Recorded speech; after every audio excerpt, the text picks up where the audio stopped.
This Akshay Chauhan conference will now be Noida recorded. Noida में अपना setup चला रहे हैं, चौहान आयुर्वेदा के नाम से। अपना यहाँ पे एक आयुर्वेदिक सेंटर, जहाँ पर रक्त मोक्षण, अग्निकर्म और पंचकर्म के काफी प्रोसीजर्स होते हैं। यूजुअली यहाँ पे मेनली रक्त मोक्षण, अग्निकर्म होता है और कुछ विद्यार्थियों को इसके रक्त मोक्षण के संबंध में ट्रेनिंग दी है। कुछ फॉरेनर्स को, कुछ डॉक्टर्स को, कुछ ऐसे लोगों को यहाँ पे हमने ट्रेन करने का काम किया है। तो ये एक हमारा छोटा सा परिचय है। तो अभी जैसे कि रजत जी ने बताया है कि ये रक्त मोक्षण विषय पर एक सभी मित्र बंधुओं के साथ में चर्चा होनी थी, तो आज हम इस विषय को लेकर एक बार फिर दोबारा आपके सामने आए हैं कि ये विषय इतना जरूरी क्यों है। जैसे कि आप सभी जानते हैं कि आयुर्वेद में चिकित्सा करने के बहुत सारे प्रोसीजर, कोई ऐसा नहीं है कि ये रक्त मोक्षण ही एक विशेष है या अग्निकर्म विशेष है, क्षार कर्म विशेष है, शस्त्र कर्म विशेष है या फिर आपका मर्म चिकित्सा विशेष है और दूसरी जो काय चिकित्सा विशेष है। हर चीज की अपनी अपनी महत्ता होती है, हर चीज की अपनी अपनी समय जरूरत पड़ने पर इम्पोर्टेंस है। तो एक चीज आपने सबने देखी होगी कि जब भी कोई चिकित्सा के बारे में वर्णन होता है तो अक्सर हम इस चीजों को थोड़ा सा पीछे करना शुरू कर देते हैं। तो चलो, जो आज का जो हमारा विषय है, हम रक्त मोक्षण के ऊपर चर्चा करेंगे। तो इस विषय को लेकर एक ये था कि क्या रक्त मोक्षण अपने आप में सक्षम है कि सभी प्रकार की चिकित्सा करने के लिए। तो जैसे कि हम सबों ने किताबों में देखा है कि बहुत सारे इंडिकेशंस आचार्य सुश्रुत जी ने बताए गए हैं और जरूरत पड़ने पर आचार्य चरक जी ने भी कुछ कंडीशंस में धन्वंतरी संप्रदाय, मतलब कि शल्य डिपार्टमेंट में मरीजों को भेजा है, रेफर किया है। तो ये एक बहुत महत्वपूर्ण विषय था, तो इसलिए इसको करा जाए। तो जो बेसिक सा इंट्रोडक्शन ये है रक्त मोक्षण को लेकर कि रक्त मोक्षण एक्चुअल में होते कितने प्रकार के सभी लोग जानते हैं, सभी लोगों ने पढ़ भी लिया है। ये 4 प्रकार के: शस्त्र प्रच्छन, अलाबु, जलोकाक्षण और श्राव्य। एक विषय है कि जैसे कि सुश्रुत जी ने बताया गया है कि अर्ध चिकित्सा बोला गया है। तो क्या अर्ध चिकित्सा पूरे रक्त मोक्षण को बोला गया है या सिर्फ किसी एक वैरायटी? तो बाद में हमारे संज्ञान में आता है कि सुश्रुत जी ने अर्ध चिकित्सा श्राव्य विधि को बोला है, ना कि पूरे 4 प्रोसीजर्स को बोला है। सिर्फ श्रम मोक्षण को ही अर्ध चिकित्सा बोला है। अर्ध चिकित्सा से उनका मतलब था कि क्या आधी बीमारियां इसी चीज से ठीक हो सकती हैं? तो ये था कि हाँ, काफी हद तक बीमारियां इस चीज से ठीक हो सकती हैं, परंतु सभी नहीं, इसमें कुछ एडिशनली चाहिए। तो जो एक हमारा था कि भाई प्रच्छन कब करना है, कैसे करना है, अलाबु कब करना है, कैसे करना है, जलोकाक्षरण कब करना है, कैसे करना है, और श्राव्य कब करना है, कैसे करना है। छोटा सा इन 4 विषय हैं। इन 4 विषय पे एक बार छोटा सा डिस्कशन कर लेते हैं कि भाई क्या है। सबसे पहला है प्रच्छन। प्रच्छन होता है छोटे छोटे कण लगाकर ब्लड निकालना। तो ब्लड निकालने में प्रच्छन ही क्यों करना है? उन्होंने बोला है एक देश स्थित हो, एक देश में, मतलब कि एक लिमिटेड एरिया के अंदर ब्लड इकट्ठा हो गया है या दूसरी तरफ एक लिमिटेड एरिया के अंदर है, तो बहुत ज्यादा डीप नहीं है, तो वहां पर प्रच्छन करना है। प्रच्छन करके ब्लड निकाल देना है, सफिशिएंट क्वांटिटी ब्लड निकल जाता है, वहां से दोष का शमन हो जाता है और उस कंडीशन में आराम होता है। तो ऐसे उदाहरण के रूप में देखा जाए तो प्रच्छन की कंडीशन में हम कैसा कर सकते हैं? तो इस कंडीशन में हम, जैसे कि आपने देखा है कि वात कंटक, तो उस कंडीशन में क्या होता है ना, आपने देखा होगा कि पेशेंट को एडी के पास में जैसे ही वो करते हैं तुरंत उनको दर्द होता है। जैसे ही मॉर्निंग में वो पहला स्टेप बढ़ाते हैं तो तुरंत उनको दर्द हो जाता है। तो उस कंडीशन में वो उस एक देश, एक्चुअली जो आपका जो जितने भी दोष हैं वो एक देश में ही स्थित होते हैं, एडी में स्थित होते हैं। तो उस कंडीशन में आपको एक देश में जो प्रच्छन्न कम करेंगे तो वहां से दोष निकल जाएंगे। पेशेंट का दोष शमन होते ही बस फिर उसके बाद में उसको आराम मिलना शुरू हो जाता है।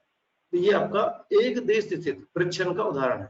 ऐसे ही हम एक ये वात कंटक के अलावा और बहुत सारी कंडीशंस है, बहुत सारे स्किन के डिजीज हैं, बहुत सारी ऐसी स्वेलिंग वाली कंडीशंस है जहां हम ऐसे प्रच्छन्न कर सकते हैं। तो ये प्रच्छन्न का उदाहरण है। दूसरा आता है उदाहरण अलाबू का। अलाबू में भाई अलाबू हमें करना कहाँ है, एक्चुअल में अलाबू भी एक देश स्थित मतलब कि एक लिमिटेड एरिया के अंदर ही करना होता है, परंतु इसकी कैपेसिटी ब्लड निकालने की प्रच्छन्न के मुकाबले बहुत ज्यादा होती है। अच्छा, एक विषय सब लोगों के संज्ञान में आ जाना चाहिए, जो प्रच्छन्न है वो अलाबू कर्म का पूर्व कर्म है।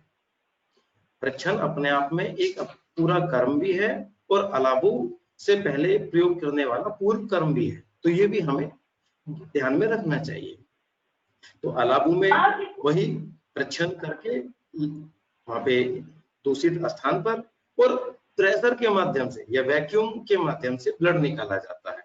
ये एक ऐसा तरीका है ब्लड निकालने का। तो ये कपिंग करते हैं। कपिंग आज की डेट में तो बहुत सारी चाइनीज इंस्ट्रूमेंट भी आने शुरू हो गए हैं और ये सारी चीजें चल रही होती हैं। तो उस कंडीशन में हमें क्या करना होता है, उस कंडीशन में ये पहले तो वो हमारे पास में सुरंग थे या कोई कोई दूसरे गिलास के इंस्ट्रूमेंट थे, वो सब अवेलेबल थे, पर आज की डेट में तो चाइनीज कप आ गए हैं, तो ये सब चीजें आप प्रयोग कर सकते हैं। अच्छा, कपिंग जो अलाबू है, एक जो तरीका निकाला था कि अलाबू करना कैसे है, तो जो सुरंग होता था तो उसमें देखा गया था कि वो मुंह के द्वारा प्रेशर लगा के करते थे। उसके बाद में फिर आपने देखा होगा फिर जो कपिंग थेरेपी करते हैं अग्नि के द्वारा जो करते हैं वहां पे वैक्यूम बना के, और आज की डेट में इंस्ट्रूमेंट आ गए हैं, तो वो इंस्ट्रूमेंट्सों का प्रयोग होना शुरू कर दिया। ये एक छोटा सा वर्णन था अलाबू के लिए। तीसरा है तीसरा जो आपका है जलोगाचरण। जलोगाचरण में ये सब जानते हैं जलोगा क्या होती है, एक लीच वैरायटी है जो आपकी नॉन पॉइजनस है, उसको वात पित्त पर वात पित्त जैसे स्थान पर प्रयोग किया जाता है। तो ये सब चीजें होती हैं वहां पे दूषित रक्त को निकालने के लिए, हेरोडिन इंजेक्ट करने के लिए, और ऑलरेडी जो क्लोटेड ब्लड या ब्लॉक्ड ब्लड है या दूषित रक्त है, जैसे ही हेरोडिन वहां पे जाता है वो वहां पे मेल्टिंग वाला प्रोसेस शुरू कर देता है, ब्रेक डाउन करना शुरू कर देता है। जो गाढ़ा ब्लड या दूषित रक्त जमा हुआ वहां पे तो तुरंत उसको लीच के माध्यम से खींच लिया जाता है। चौथा है आपका श्रमोक्षण। उन्होंने बोला था कि जब कोई भी दोष सर्वांग देह में व्याप्त हो या बड़े एरिया में हो तो वहां पर प्रच्छन्न, अलाबू या जलोगाचरण के माध्यम से ब्लड निकालना उचित नहीं रहता है। तो उस कंडीशन में क्या करना है, उस कंडीशन में हमें श्रमोक्षण करना है। ज्यादा मात्रा में जब ब्लड निकालना होता है या बड़े एरिया को हमें जब कवर करना होता है, तो ये एक छोटा सा था कि भाई इसको कैसे कैसे करते हैं। चलो एक मरीज, एक पेशेंट है उसके बारे में बताते हैं। एक मरीज थे, उनको कमर से लेके नीचे तक पैर में दर्द रहता था।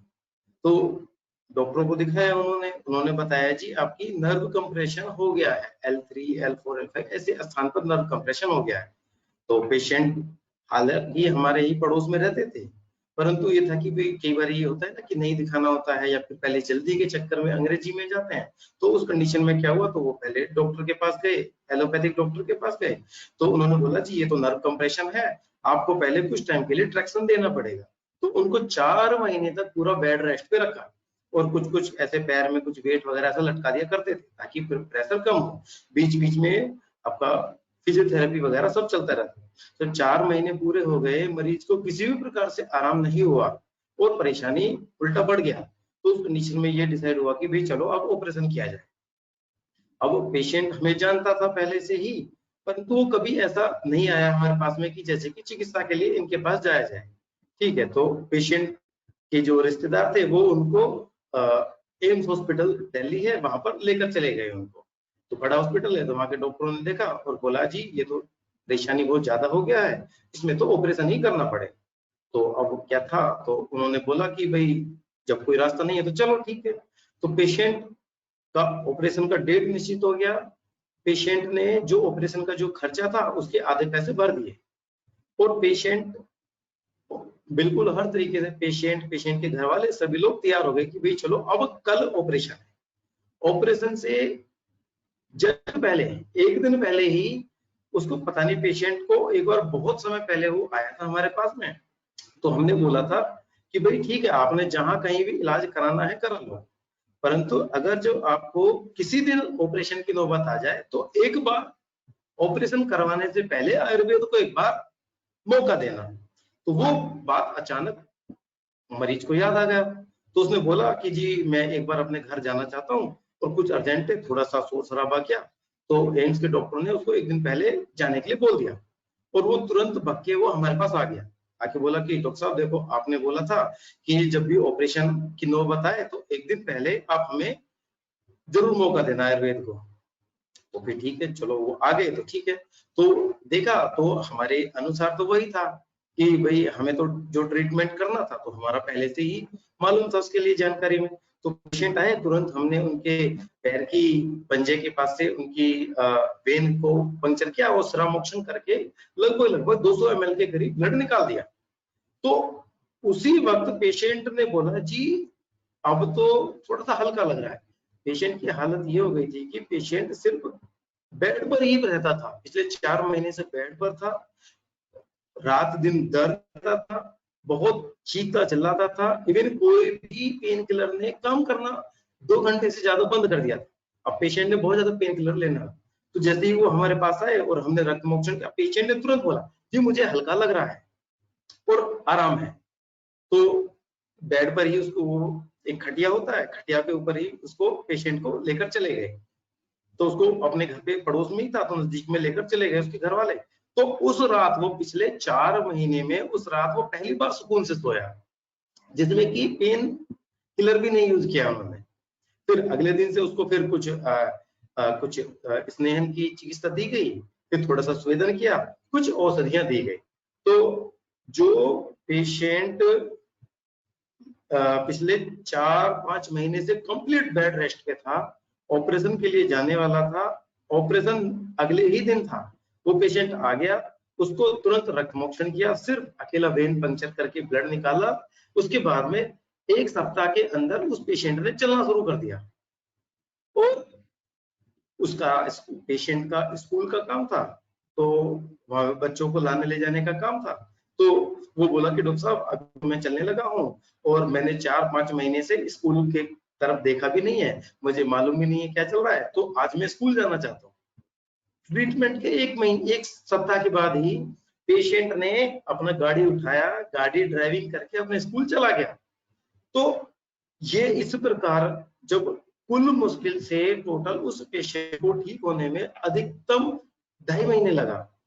पेशेंट ने अपने काम पर जाना मात्र 1 सप्ताह में ही शुरू कर दिया था और पूर्णतः ठीक होने में सिर्फ 2.5 महीना लगा। और पेशेंट उस दिन से लेके आज तक, आज लगभग 12-14 साल हो गए हैं उस चीज को लेकर, उसके बाद उसको कभी सियाटिका का ना तो दर्द हुआ ना कुछ हुआ। मात्र ये कह सकते हैं कि उस रक्त मोक्षण चिकित्सा से, उस आपके एक श्राव्यध से ही जो पेशेंट पिछले 4-5 महीने से कंप्लीट बेड पर था, ऑपरेशन होने वाला था, मात्र 1 रक्त मोक्षण से उसको चला दिया और 2 से 3 रक्त मोक्षण उसके किए गए थे श्राव्यध के माध्यम से, और वो पूरे सप्ताह, पूरे 2.5 महीने के अंदर कंप्लीट ठीक हो गया है। और आज 12-14 साल हो गए हैं, आज तक उस पेशेंट को कोई दिक्कत नहीं हुई। तो ऐसा हम सिर्फ रक्त मोक्षण के माध्यम से ही कर सकते हैं, इतना इंस्टेंट आराम मिलता है, ऑपरेशन की कोई आवश्यकता नहीं है। और पेशेंट को जो बड़ी ऑपरेशन की, जैसे जो कई बार ऑपरेशन के बाद में भी सक्सेस नहीं मिलता है और कई परेशानी झेलनी पड़ती है, तो उन चीजों से भी बच जाते हैं। तो ऐसा हमारे जो वैद्यगण हैं उनको विश्वास होना चाहिए और ये काम करता है। एक और विषय था, एक मरीज थी, वो लेडीज मरीज थी, तो उनके हस्बैंड लैब टेक्नीशियन थे, तो अक्सर उनका आना जाना रहता था। तो उन्होंने बताया जी मेरी वाइफ को सैटिका हो गया है, तो हमारे दर्द देता है और पीछे ऐसे रेडिएट होता है, तो हमें पता लग गया कि हाँ ये सैटिका है। तो बोला कि डॉक्टर साहब अभी हमने 2-3-4, अब वो लैब टेक्नीशियन थे तो उनको उनका हमारे अलावा कई बहुत सारे एलोपैथिक डॉक्टरों से भी संपर्क था, तो उस सभी जगह पे अपने पत्नी के बारे में जाके पूछते थे कि भाई क्या करें इसमें। तो उनसे जब वो हमसे भी पूछा उन्होंने, तो हमने बताया कि भी देखो ये बीमारी है, इसमें आराम हो जाएगा, ठीक हो जाएगा, परंतु इसमें परहेज और ये रक्त मोक्षण तो करना पड़ेगा, एक विधि है हमारे रक्त मोक्षण की, ठीक है। तो बोले तो क्या है, उन्होंने ये बात अपनी पत्नी को बताई जाके, उनकी पत्नी ना तो रक्त मोक्षण के लिए तैयार हुई और ना परहेज को लेके। फिर ये सब चलता रहा, 2 महीने कटे, 4 महीने कटे, 6 महीने कटे, फिर एलोपैथिक पेन किलर चलता रहा ये सबका। अंततः 1 साल के बाद में जाके वो बात वहीं पहुंच गया कि जी अब तो ऑपरेशन करना पड़ेगा। तो जब ऑपरेशन करना पड़ेगा तो फिर उनकी पत्नी को फिर ध्यान में आया कि चलो जी एक बार हम परहेज करके और वो वाला ही चिकित्सा देख लेते हैं। तो उनकी हालत ये हो गई थी कि चलना फिरना तो दूभर, 1 साल में केस बढ़ गया था। तो उनके जो पति थे लैब टेक्नीशियन, उनको गाड़ी से लाके हमारे घर के बाहर रुका, तो थोड़ा सा एक गली जैसा है वहां पर, तो गली के बाहर में खाट बिछाया, उस लेडीज को खाट के ऊपर बिठाया और 4 आदमी उसको गाड़ी से लेके गली के अंदर खाट से लेके अंदर लेकर आए वहां पर। तो वहां पर आते ही हमने थोड़ा सा सीधा स्नेह स्वेदन करके हल्का सा फिर सीधा रक्त मोक्षण किया, सिरा मोक्षण करते ही पेशेंट ने बोला कि जी को ऐसे लग रहा है जैसे कुछ जकड़ाहट, कुछ चीजें खुल गई हैं, कुछ बंधी हुई थी, जकड़ी हुई थी, वो खुल गई हैं एकदम से।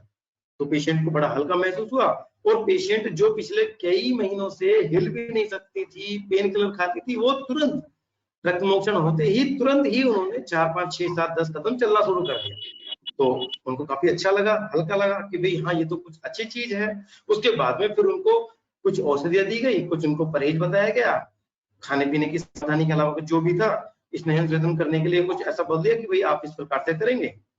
पेशेंट चले गए। तो पेशेंट को अगले सप्ताह फिर आना था। पेशेंट जब अगले सप्ताह आया तो अगले सप्ताह पेशेंट ने कोई सहारे की आवश्यकता नहीं, पेशेंट खुद वो 200 मीटर का गली खुद चल के आया, खुद, और बगैर किसी सहारे के।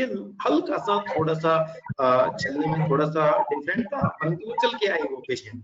तो काफी ये रहा कि भाई 1 सप्ताह में इतना रहा। तो पेशेंट ने खुद बोला कि जी देखो ये आपकी जो आयुर्वेदिक चिकित्सा है क्या इतना फास्ट काम करती है। तो मैंने की देखो इसमें तो अब मुझे प्रमाण देने की आवश्यकता नहीं है, आप तो खुद ही प्रमाण है, और जो भी चल रहा है आपके साथ चल रहा है और आप ही के सामने है। तो बोली थी जी ऐसा कैसे हो सकता है कि जो रक्त मोक्षण है ये, वहां पे तो वो एलोपैथी के डॉक्टर लोग तो बोलते हैं कि ये तो नस की बीमारी है, और आपने तो वेन से या आर्टरी से ऐसा ब्लड निकाला है, कुछ कुछ बोला। तो बोला कि ये देखो जो कंसेप्ट है ये थोड़ा सा डिफरेंट कंसेप्ट है, हमारा आयुर्वेद का कंसेप्ट है कि हमें यहाँ से दोष निकालना था, और रक्त के माध्यम से दोष निकालना ही ऐसा हमारे शास्त्रों में बताया है। और हमने किया और आपने देखा कि आप तुरंत चलना शुरू कर दिया, और उसके तुरंत में 1 सप्ताह के परिणाम के बाद में आपने, अब आप चल के हैं। मात्र उसको 2 महीने लगे पेशेंट को, आज भी शायद 10 साल के करीब हो गए हैं, आज तक उसको कोई दोबारा कोई परेशानी नहीं आई है। अच्छा एक और है, अच्छा एक बार बीच में कुछ ऐसा कुछ गिर गई थी, कुछ चोट लग गई थी वो लेडीज, तो क्या हुआ, तो उनको फिर दोबारा ऐसा कुछ कुछ परेशानी हुआ, वो स्टैंडर्ड सैटिका नहीं था परंतु कुछ कुछ परेशानी हुआ। तो अब उनके हस्बैंड लैब टेक्नीशियन थे, तो उन्होंने क्या करा, हमसे पूछा कि डॉक्टर साहब ये ऐसे ऐसे हुआ है और थोड़ा सा दर्द बना है, तो क्या हम दोबारा रक्त मोक्षण कर सकते हैं। तो उन्होंने जो जो कंडीशन बताया, हमें लगा कि हाँ ये रक्त मोक्षण के लायक कंडीशन है। तो टेक्नीशियन ने क्या करा, अब घर पर ही रक्त मोक्षण करना शुरू कर दिया था, और वहीं से ही 50 ml 100 ml ब्लड निकाल दिया करते थे, बस 2 से 3 बार निकाला उन्होंने अपने ही घर पे रह के, बस उस वक्त तो सिर्फ मेडिसिन, मतलब सिर्फ रक्त मोक्षण के माध्यम से उस टेक्नीशियन ने अपने घर पे उस अपनी वाइफ को ठीक कर लिया। वहां पर उसको कोई औषधि भी नहीं दी गई, ना स्नेह स्वेदन, ना कोई औषधि। पहली बारी में तो कुछ औषधि भी दी गई थी, परंतु दूसरी बारी में तो कुछ औषधि भी नहीं थी, मात्र रक्त मोक्षण के दम पर उस टेक्नीशियन ने सीख के खुद करना शुरू करके वो ठीक कर लिया था। तो एक ऐसा भी केस था जो हम ऑपरेशन से बचा के मात्र 1 सप्ताह में मरीज को, जो 5 महीने से नहीं चला है उसको चला दिया जाता है, और 2 महीने में बिल्कुल उसको ठीक कर दिया जाता है। तो ये एक ऐसा है, एक स्त्री आई, उसका पैर, लेफ्ट वाला पैर घुटने से नीचे, नी जॉइंट से नीचे काला पड़ गया था। तो काला पड़ गया था, तो एक यहाँ पे या नोएडा क्षेत्र के एक नामी ग्रामी हॉस्पिटल है, वहां पे ले जाके गए, लेकर गए उनके हस्बैंड। तो उन्होंने बोला जी ये तो पैर लगभग खराब हो गया है और ये पैर घुटने के पास से काटना पड़ेगा। तो अब उसका जो लेडीज थी, उसका बेटा काफी बड़ा था, 20-22 साल का, तो उसने सहमति दे दिया, ठीक है जी पैर काट लीजिएगा। तो उनके पति हैं, उनके पति ने भी सहमति दे दिया जी आप काट लीजिएगा इसको, क्योंकि डॉक्टरों ने बताया था कि जी ये अगर जो यहीं पे नहीं रुका तो ये आगे बढ़ेगा, फिर आगे भी फैलता रहेगा और कुछ और अन्य परेशानी भी हो सकती है। तो इसी स्थिति को देखते हुए तो जो उनके बेटे हैं और उनके जो पति हैं उन्होंने परमिशन दे दिया कि ठीक है जी आप काट दीजिएगा। परंतु क्या था ना, वो जो पेशेंट थी उसको बड़ी तकलीफ थी, उसने बोला कि जी मैं मरना मंजूर पर मैं पैर नहीं कटवाऊंगी, मैं ऐसे पैर कटवा के नहीं जीऊंगी। तो अब ये दुविधा हो गई थी कि पेशेंट मानने को तैयार नहीं और उसका बेटा और उसका पति उन्हीं की जान बचाने के लिए, जैसा कि बताया गया कि फैल सकता है, पर वो तैयार हो गए थे। अब 2 दिन तक वो हॉस्पिटल में रही, कोई बात नहीं बनी, कोई निर्णय पर नहीं पहुंचे कि कटवाए कि नहीं कटवाए। पेशेंट खड़ा हुआ तो नहीं कटवाएंगे और उसके बच्चे घर वाले बोलते जी कटवा लीजिएगा ठीक रहेगा। तो फाइनली ये हुआ कि पेशेंट जीत गया और वो अपने घर वापस आ गया कि जी मैं पैर नहीं कटवाऊंगी, चाहे बेशक मैं पूरा मर जाऊंगी। अब ये वहां पे अब घर पे आ गया, तो घर पे आके तो कोई रास्ता नहीं था। तो घर पे तो एकदम घर के ही पड़ोस में एक हमारे पुराने मरीज थे, तो उन्होंने बोला जी जब पैर नहीं कटवाना है, ऐसी स्थिति है, तो एक हमारे आयुर्वेदिक वैद्य जी हैं, आप वहां पे जाइएगा एक बार देख लीजिएगा।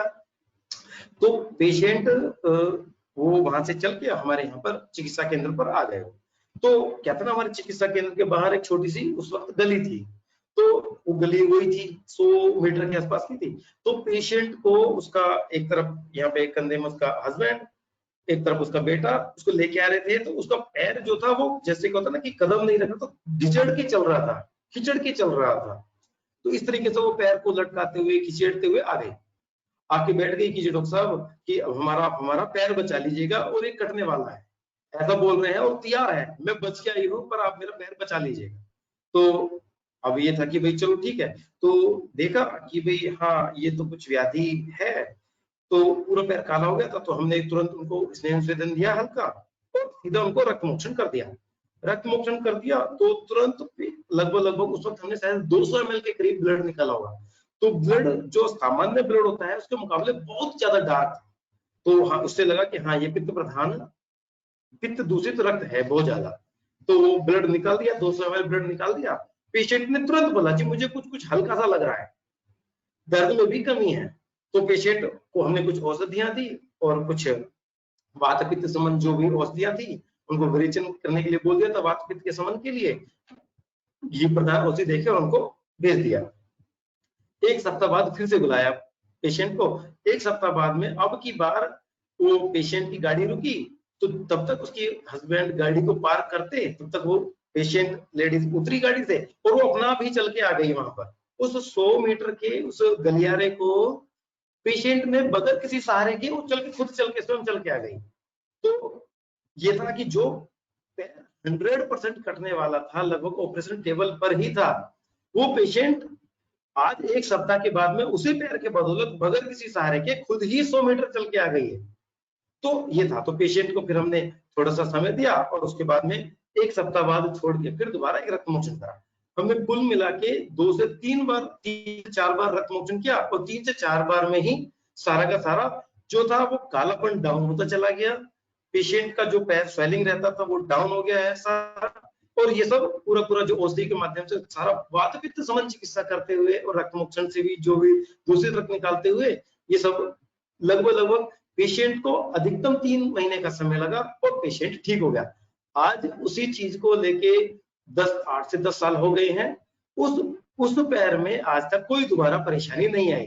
तो जो पैर लगभग कटने वाला था, कटने से मात्र 1 घंटा दूर था, वो पैर आज 10 साल हो गए हैं, आज भी चल रहा है और खूब अच्छे से चल रहा है, कोई दिक्कत नहीं है। तो ये मात्र रक्त मोक्षण के आधार पर ही उस पेशेंट का पैर बचा लिया गया। जो पैर पूर्णतः कटना था वो बच गया बिल्कुल, मात्र 1 घंटा दूर।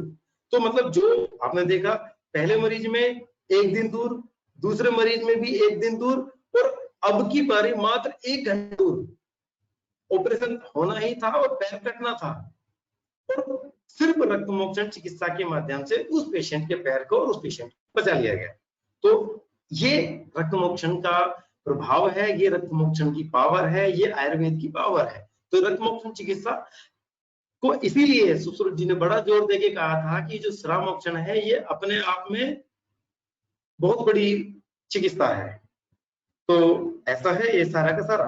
तो एक है आपका, एक हमारे आयुर्वेदिक चिकित्सक हैं, आयुर्वेदिक चिकित्सक वो बंधु किसी परेशानी की वजह से एलोपैथिक चिकित्सा करते हैं। तो एलोपैथिक चिकित्सा करते हैं तो ठीक है, सब कुछ जो भी ट्रीटमेंट चल रहा होता है चलता है। अचानक क्या हुआ, एक दिन उनको कमर में बैठे बैठे कमर में दर्द होने लगा।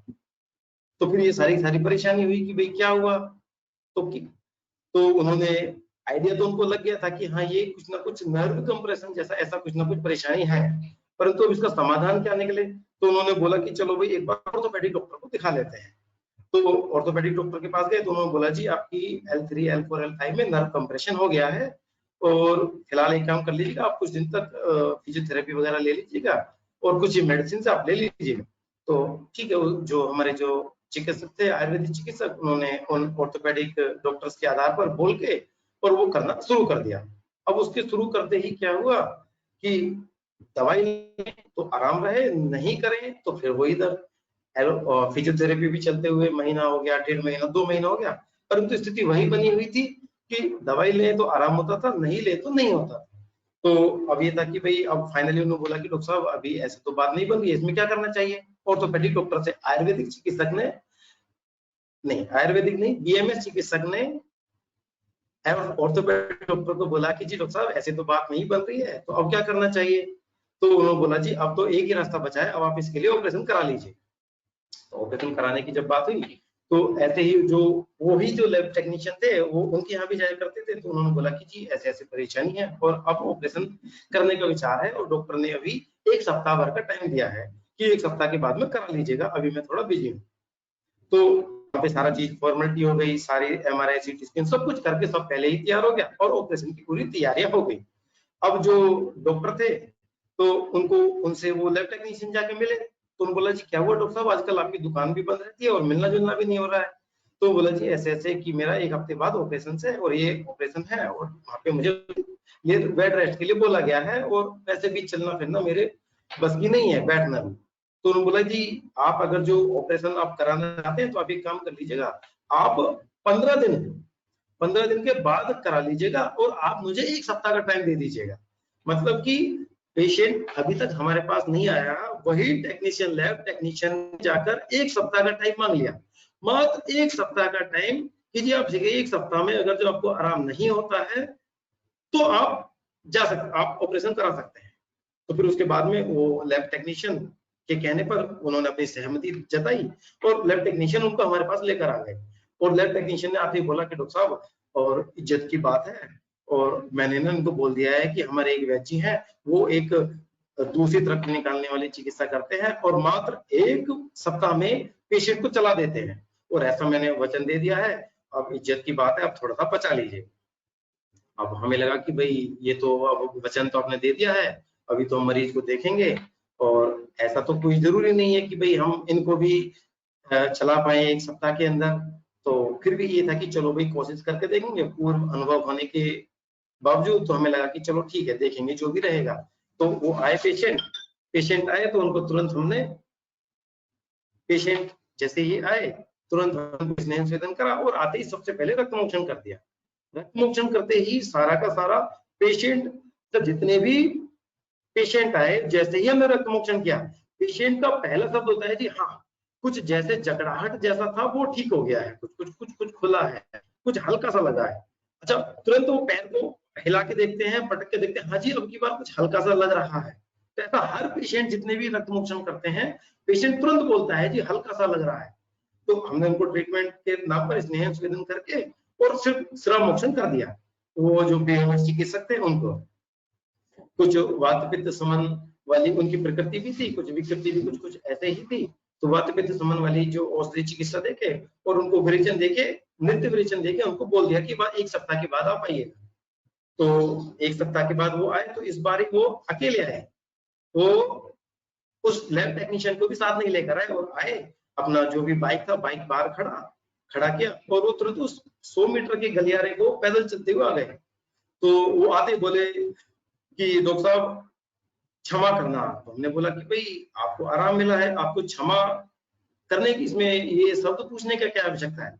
वो बोले कि जी मैं जिस विद्या को मैंने पढ़ा था, बीएमएस किया था है, उसके ऊपर मैंने कभी विश्वास नहीं किया और आज मैं जब इस चीज में फंस गया हूं, अब मुझे ऑपरेशन ही कराना था, तो अब मुझे अंत में आके इस आयुर्वेद की चिकित्सा ने ही मुझे उस ऑपरेशन से बचाया और मुझे इस बड़ी बीमारी से बचाया। तो जी मैंने क्षमा इसलिए मांग रहा हूं क्योंकि मैंने कभी भी इस आयुर्वेद को विश्वास नहीं किया, इसको माना नहीं, हालांकि मैंने इसी से ही सीखा और उसी के दम पर मैं कमा रहा हूं, परंतु मैंने कभी इसको उतना रेस्पेक्ट नहीं दिया था। परंतु अब मुझे समझ में आ गया है कि आयुर्वेद महान है। वो दिन का दिन है, पेशेंट को ठीक होने में मात्र 2 ढाई 3 महीने लगे थे। ठीक है, आज इस विषय को लेकर 6 साल हो गए। उस पेशेंट ने उस बीएमएस चिकित्सक से आयुर्वेदिक चिकित्सक बनने में बहुत मदद करी, सिर्फ एक रक्त मोक्षण ने। वो जानते थे परंतु विश्वास नहीं होने की वजह से, प्रैक्टिस नहीं होने की वजह से और अंत में खुद फंस गए, इसलिए वो यहाँ पर आए। उन्होंने देखा, एक सप्ताह में चलने लगे।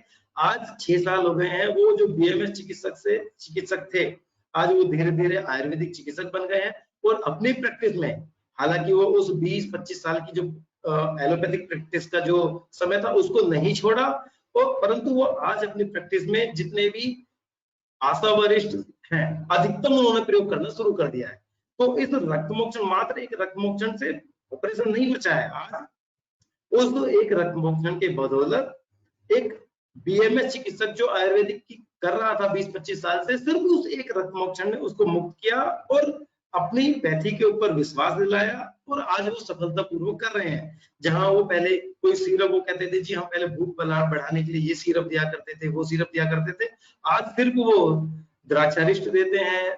जो कोई मल्टीविटामिन मांगता है तो वो अश्वगंधा रिष्ट देते हैं, कोई रोहित का रिष्ट देते हैं, कुछ ऐसा देते हैं। तो मतलब परिवर्तित भी हो गए और सिर्फ ये सब हुआ है आयुर्वेद के बदौलत, आयुर्वेद की सिर्फ एक रक्त मोक्षण की बदौलत ऐसा हुआ है। तो ये है। एक सज्जन थे, एक और मरीज है, तो क्या नाम, वो जोधपुर जिले के, राजस्थान के जोधपुर से वो हमारे पास आए। तो जब वो आए तो उनकी पत्नी, उनका बेटा उनको गाड़ी में लेकर आए थे जोधपुर से। तो उनका हमने देखा, दोनों पैर, एक पैर का एक अंगूठा, एक उंगली कट चुका था, दूसरे पैर का एक अंगूठा उंगली कट चुका था। तो उनको एक्चुअल में बैट गैंग्रीन था। तो जो सोल होता है, सोल के अंदर एक छोटा सा पस कलेक्शन हुआ था। तो वहां के किसी डॉक्टर ने बोला है जी ये तो पस कलेक्शन हो गया है, अब इसमें क्या करना है, आपने एक कट लगाएंगे, उसको ड्रेनेज कर देंगे। तो उन्होंने बोला जी ठीक है कराइएगा। तो उसके बाद वो बोले, वहां पे जैसे ही कट लगाया, अब पेशेंट 20 वर्ष से डायबिटिक भी था, और वो जैसे ही कट लगाया तो वो पस कलेक्शन तो थोड़ा निकल गया, परंतु वहां पर अब वो व्रण दुब बहुत बड़ा व्रण बन गया सोल में।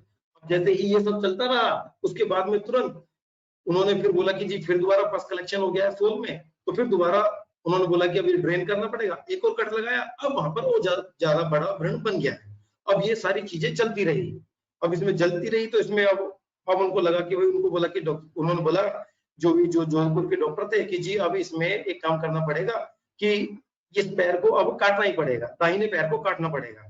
तो उस इंसान के लेफ्ट पैर के अंगूठा उंगली कट चुके थे, राइट पैर के अंगूठा उंगली कट चुके थे।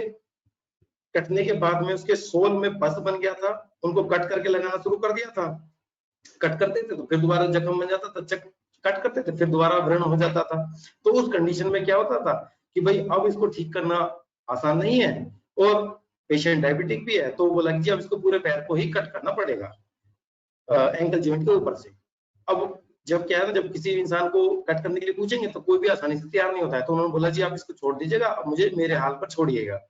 तो उन्होंने फिर कहीं पे सर्च किया, तो उनको किसी ने बताया कि एक जलों का उपचारण लीच थेरेपी चिकित्सा होती है, इसमें वो कुछ कीड़ा से कटवाते हैं और उससे जख्म ठीक हो जाता है। तो उन्होंने अपने वही राजस्थान में उन्होंने सर्च करना शुरू करा। तो कोई मिले फार्मेसी में, कुछ डॉक्टर मिले, वो बोले जी हमारे पास कीड़ा नहीं है, वो जोंक नहीं है, आप लेकर आ जाइएगा, हम लगा देंगे। तो कोई दूसरी तरफ एक कोई गांव देहात में थे, वो लगाते थे, उनके पास वो गए, वो बोले कि जी मुझे हाइजीनिक नहीं लगा, तो उनको कहीं से जानकारी मिला हमारे बारे में, तो उन्होंने पूछा जी क्या हम आपके यहाँ पे आ सकते हैं इस चिकित्सा को लेकर, ये चिकित्सा करानी है। तो हमने बोला कि चलो पहले आप फोटो भेजिएगा पैर का कैसा है, फोटो देखा, हमें लगा कि शायद बात बन जाए, तो हमने उनको बोला आप आइएगा देखते हैं क्या होता है। वो आए, पेशेंट की कंडीशन देखी, पेशेंट डायबिटिक था। अच्छा एक चीज है, पेशेंट डायबिटिक था 20 साल से, वो 20 साल से डायबिटिक होने के बावजूद 19 साल तक उसने डायबिटीज को कंट्रोल करने के लिए कुछ कुछ आयुर्वेदिक नुस्खा, कुछ कुछ घरेलू नुस्खा, मेथी पानी, त्रिफला, ये सब पानी प्रयोग करता रहा, उसको कभी कोई परेशानी नहीं हुई। उस 19 साल के दौरान जब तक वो डायबिटीज को कंट्रोल करने के लिए देसी नुस्खा करता रहा, उसको कभी कोई परेशानी नहीं हुई। कभी चोट लग जाती थी छोटी मोटी तो वो स्वयं ठीक होते थे, परंतु जैसे ही पूरे जो घर वाले थे, रिश्तेदार थे, उन्होंने बोला कि आप इसमें क्या लगे रहते हो, इसको ठीक करा लो और अंग्रेजी दवाई लेनी चाहिए, आपको ऐसा करना चाहिए, तो मरीज ने घर वालों के दबाव में आके वो अंग्रेजी दवाई लेना शुरू कर दिया, और जो भी आयुर्वेदिक औषधियां थी पहले जो भी ले रहे थे वो सब छोड़ दिया। अब उसके बाद में उसका परिणाम ये रहा कि अब जैसे ही उसने एलोपैथिक दवाई शुरू करी डायबिटीज को कंट्रोल करने वाली, तो रिपोर्ट में अच्छे से कंट्रोल होकर आने लगी।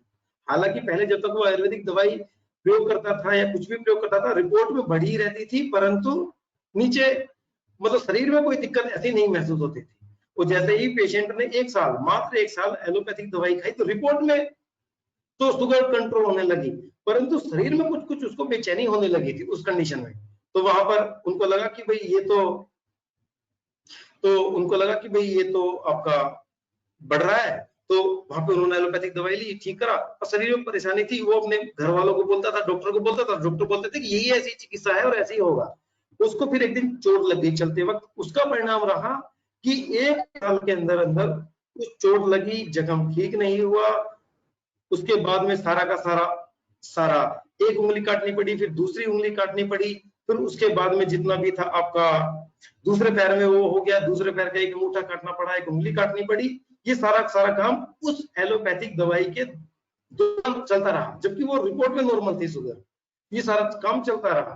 तो पेशेंट अब हमारे पास आया, तो हमने उससे पूछा, तो उसने सारा विषय बताया कि मैं 19 साल से प्रयोग कर रहा था, परंतु अब मैंने 1 साल से ये सब प्रयोग करना शुरू कराया था। उसका परिणाम ये है कि अब मुझे शरीर में ज्यादा परेशानी है, और ज्यादा है, पहले कम नहीं, कम रहती थी परेशानी, सिर्फ रिपोर्ट में बढ़ी रहती थी शुगर, परंतु शरीर ठीक रहता था। तो आते फिर हमने उनको पेट गैंग्रीन थी, पैर तो कटने वाला, तो हमने फिर उनको आते ही लीच थेरेपी करी, उनको लगभग 8 से 10 लीच लगाया, और 1-2 स्थान से हमने सीरम ऑप्शन करके निकाल दिया पूरा का पूरा ब्लड कुछ। तो पेशेंट को कुछ बैंडेज करके और उसको बोला कि आप एलोपैथिक दवाई के साथ साथ जो पिछले 20 साल से जो भी आप औषधि ले रहे हैं, उस औषधि को फिर से दोबारा कंटिन्यू करिएगा। तो उसके बाद में पेशेंट ने यहाँ से हमारे पास से गया, और जाने के बाद हमने उसको बोला कि आप 1 महीने के बाद आइएगा, जो भी रहेगा। पेशेंट ने जाके कल से ही क्या करना, जो पहले उसका त्रिफला का सेवन था, उसको मेथी दाना प्रयोग करता था, या कुछ कुछ जो जड़ी बूटियां नीम वगैरह करता था, वो सब उसको करना शुरू कर दिया। पहले वो प्रतिदिन वेट गैंग्रीन में बैंडेज कराने के लिए जाते थे, परंतु उसके बाद उनको बोला कि भाई अब आपने कहीं जाने की जरूरत नहीं है, सिर्फ नीम के पानी से आप उसको धुलिएगा और घर पर ही बैंडेज करिएगा। मल्लम के नाम पर हमने उनको घी और शहद इक्वल क्वांटिटी में, मधु और घृत को इक्वल क्वांटिटी में मिला के लगाने के लिए बोल दिया। तो पेशेंट ने ऐसे ही करा। तो पेशेंट को आना था यहाँ पे, उस दौरान एक वर्कशॉप भी चल रही थी उस वक्त, शायद हमारी जो ट्रेनिंग की वर्कशॉप थी, तो उस दौरान पेशेंट आया हमारे पास में 1 महीने के बाद, 28 दिन के बाद ही आ गया था। तो हमने पूछा कि आज वो क्या आपका बेटा या आपकी पत्नी बाहर गाड़ी लगा रहे हैं क्या? तो पेशेंट ने बोला जी वो तो आए नहीं। तो हमने पूछा फिर आप कैसे आए? वो बोले जी मैं तो ट्रेन से आया हूँ। तो हमने कहा कि ट्रेन तो यहाँ से काफी दूर रुक जाता है। वो बोले जी मैं तो पैदल चल के आया हूँ, अब मैं डेली 6 किलोमीटर पैदल चलता हूँ। पहले उस पेशेंट के पैर कटने थे और कट चुका था पूरा एक पैर, तो मतलब उंगलियां कट चुकी थी, एक पूरा पैर कटना था, दोनों पैर गड़े हुए थे, और आज वो ठीक 1 महीने बाद में वो आया। तो हमने उसका जख्म देखा, जख्म उसका 80% ठीक था। हमने यहाँ पर एक थेरेपी और दी, लीच थेरेपी और करी, और जो चिकित्सा चलनी थी, जो आयुर्वेदिक चिकित्सा चलनी थी डायबिटीज को लेके, वो चलती रही, और बस उसके बाद में तुरंत सारा का सारा ये काम हो गया, सारा का सारा, और मात्र 2 महीने में वो पेशेंट ठीक हो गया।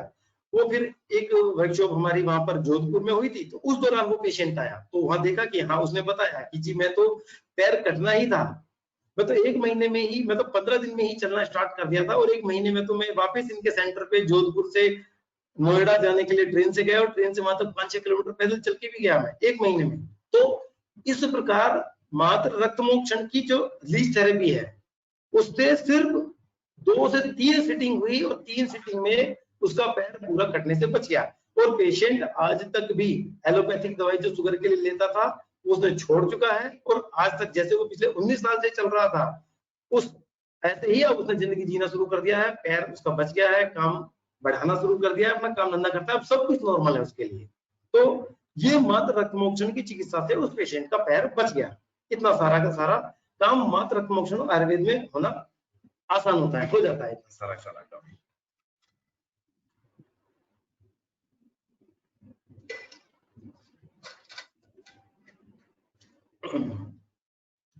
अब एक हमारे एक मिलने वाले थे, तो क्या हुआ, उन्होंने अपना एक पेशेंट को लेकर आए जी, उस पेशेंट का पैर गला हुआ था, कुछ काला पड़ गया था, तो और कुछ वेट गैंग्रीन के जैसा हो गया था, वो वेट गैंग्रीन के जैसा था, तो डॉक्टर ने बोला जी ये पैर कटेगा।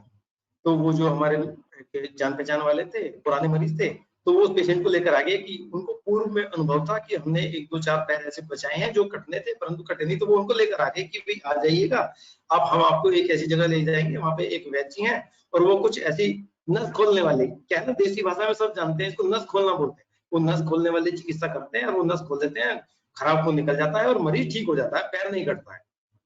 इस विश्वास के साथ में उस पेशेंट को लेकर आ गए वो। तो अब लेकर आ गए तो हमने उसको देखा कि हाँ ये वेट गैंग्रीन का केस है, और हमें लगा कि ठीक हो जाएगा, चलो ठीक है। उसके बाद में पेशेंट को बोला कि भाई ये ऐसे ऐसे ये खोलना पड़ेगा। तो पेशेंट ने बोला, वो क्या है ना, जब पेशेंट को किसी दूसरे पेशेंट को लेकर आता है तो वो पहले ही माइंड मेकअप करके आता है कि जी ये कि वहां पे ऐसे ऐसे नस खोलेंगे, ब्लड निकालेंगे, कुछ नहीं होता है, पैर ठीक होता है। तो हमने जैसे उनको आके बोला कि भाई पेशेंट को कि भाई ये ब्लड निकाल के ऐसा रक्तमोक्षण करना पड़ेगा, चिकित्सा है, तो पेशेंट ने तुरंत हामी भरा, हाँ जी ठीक है, आप जो भी करना आप करिएगा, मेरे पैर को बचाइएगा, ये करने वाला है अब 1-2 दिन के अंदर। तो उसके बाद में वो बोले कि पेशेंट कि जी, तो पेशेंट तैयार हो गया, तो हमने उसको सीधा उसका स्नेह स्वेदन किया और सीधा श्रममोक्षण कर दिया। ये पहला केस था, हमने उस वक्त तक कई सौ मरीजों को रक्तमोक्षण हम कर चुके थे, ये पहला केस था कि जैसे ही ब्लड निकला पूरे एरिया में दुर्गंध फैल गया, बहुत भयंकर, ये पहला केस था। तो इसमें ये पहले ही मतलब दुर्गंध फैल गया था सारा का सारा ही। तो उसमें भी जैसे कि कभी कभी क्या होता था ना, वो एक जो हमने ग्लव्स वगैरह पहना हुआ था, ग्लव्स में जो ब्लड टच हुआ, तो टच होने के बावजूद भी वो स्मेल ऐसा था कि वो उस दौरान उस एरिया से वो स्मेल कितना भी धुलने के बाद में, सैनिटाइजेशन करने के बाद में, कितना भी फ्रेग्रेंस वाला डालने के बाद में भी वो स्मेल 1 सप्ताह तक स्मेल बना रहा था, इतना दुर्गंध वाला स्मेल था वो। और कभी कभी ऐसा लगता था कि हाथों में से भी दुर्गंध आता था सारा का सारा, ऐसा भी महसूस होता था। वो पूरे इस अपने अनुभव में पहला मरीज देखा था जिसके ब्लड से इतना दुर्गंधित रक्त निकला था, बहुत ज्यादा। तो जैसे ही उसको ब्लड निकला तो पेशेंट ने बोला जी हल्का है, कुछ कुछ दर्द भी नहीं है और कुछ हल्कापन महसूस हो रहा है। पेशेंट चला गया। 1 सप्ताह के बाद में वो चल के आया, हालांकि वो चल सकता था पहले, परंतु वेट गैंग्रीन जैसा कंडीशन था तो थोड़ा सा दिक्कत था। 1 सप्ताह के बाद आया तो उसका जख्म, वो जो पैर काला पड़ गया था, अब वो रेडपन पे आ गया था, लालपन पे आ गया था। धीरे धीरे फिर एक और चिकित्सा करी, कुछ उसको औषधीय चिकित्सा चलाई, कुछ शोधन चिकित्सा करी उनको, स्नेह स्वेदन और रक्तमोक्षण तो सप्ताह में 10 दिन में एक बार ही करते थे हम। उसके बाद में कुछ जो खाने के लिए जो औषधि होती थी वो औषधियां भी करते थे, देते थे। उसका परिणाम ये रहा कि मात्र 1 महीने से 1 महीने के अंदर वो पेशेंट का पैर पूर्णतः ठीक हो गया, 100%। हालांकि वो पेशेंट अल्कोहलिक था, बहुत ज्यादा अल्कोहल लेता था, बावजूद इसने ट्रीटमेंट के दौरान भी पेशेंट ने नहीं छोड़ा, बावजूद इसके उसका पैर जो कटना था, वो पेशेंट ने खुद बोला जी 2 दिन के अंदर मेरा पैर कटने वाला है। तो उसने तुरंत उसको जो 2 दिन के अंदर पैर कटना था वो 1 महीने के अंदर ठीक हो गया। अब आज की डेट में क्या हुआ, उस पेशेंट के बच्चे अभी मतलब 4-5-6 महीने पहले आए हमारे पास कि जी डॉक्टर साहब आप कुछ करिएगा, और जैसा 8 साल पहले स्थिति बना था बिल्कुल ऐसा ही स्थिति है। तो हमने पूछा कैसा स्थिति है, वो बोले जी वही पैर काला पड़ गया है, मतलब वही दूसरा पैर काला पड़ गया है, और पहले तो उनको शुगर भी नहीं था, तो शुगर है, डेली अल्कोहल लेते हैं, बहुत ज्यादा मात्रा में अल्कोहल लेते हैं, सारा चीज करते हैं, शुगर है, बहुत ज्यादा हालत खराब हो गया है। अब उन डॉक्टर फिर दोबारा पैर काटने के लिए बोल रहे हैं दूसरा। तो बोला कि भाई ऐसा क्या परेशानी हो गया, वो बोले जी वही काला पैर पड़ गया, खराब है। तो अब की बार हमने स्थिति देखा तो पेशेंट अल्कोहल छोड़ने के लिए तैयार नहीं हुआ, पेशेंट डायबिटीज के लिए जो भी परहेज करना था उसके लिए भी बिल्कुल तैयार नहीं हुआ। 8 साल के बाद में उसके बच्चे बिल्कुल तैयार थे कि जी आप इन्हें करिएगा, ठीक कर दीजिएगा, जैसे आपने पहले ही करा था अब की बार भी ऐसे ही कर दीजिएगा। तो पेशेंट को हमने बोला कि ठीक है, पेशेंट को लेकर आइए, देखते हैं। पेशेंट नहीं आया, पता नहीं क्यों नहीं आया, उसका इस बार क्या था, एल्कोहलिक बहुत ज्यादा हो गया था, डायबिटीज भी था, पेशेंट नहीं आया। फिर हमने ठीक 3 दिन के बाद सुनने में मिला कि पेशेंट एक्सपायर हो गया। तो फिर हमने पूछा कि भाई चलो क्या हुआ है उनको, वो बोले जी वो पैर कटने के लिए बोला डॉक्टर ने, 2-3 दिन के लिए हमने रोक के रखा कि भाई नहीं हम करा लेंगे अपना पैर। पेशेंट नहीं बोला अब की बार, कि पेशेंट बोला कि नहीं जी अब हम यहीं पे एलोपैथिक में ठीक होंगे, वहां पे बहुत ज्यादा परहेज करना पड़ता है, ये सब बस इतना ही करने को पेशेंट वो एक्सपायर हो गया। तो इस बारी वही पेशेंट का वही बीमारी को लेके जब 8 साल पहले इलाज हुआ था तो ठीक हो गया था 1 महीने के अंदर, लगभग वही बीमारी अब थोड़े से कॉम्प्लिकेशन के साथ में जब हुआ तो अब उसके साथ में पेशेंट डेथ कर गया। चलो ये तो खैर अब बोल सकते हैं, तो ये है, तो ऐसा हो गया है। तो अभी एक पेशेंट है, एक अपना एक अनुभव बताते हैं। एक हमारी ग्रैंड मदर दादी हैं, उनको दादी थी, तो क्या होता था उनको सर में दर्द था, उनकी देखा था उनकी प्रकृति पित्त और वात थी, उनके सर में दर्द रहता था, उनका सर ऐसे लगता था कि कुछ चल रहा है, गर्मी रहती थी, ये सब परेशानी रहती थी। हमने उनका बीपी नापा तो बीपी उनका लगभग हमेशा 180 के आसपास रहता था, 180 के आसपास रहता था, परंतु हमने उसके बारे में उनको कभी बताया नहीं। तो पेशेंट जो हमारी दादी थी तो वो बोलती थी कि मेरा फटने वाला है, इतना तेज है। तो 20 साल तक हमने उनको एक बार भी कोई बीपी की टैबलेट नहीं दी, 20 साल तक लगातार। 1 साल के अंदर 2 बार उनको लीच थेरेपी या सिरामोक्शन करते थे, सर के स्थान से, यहाँ से कोई सी एक वेन से सिरामोक्शन करते थे या लीच थेरेपी करते थे। हर साल उनको 2 बार रक्त मोक्षण करते थे।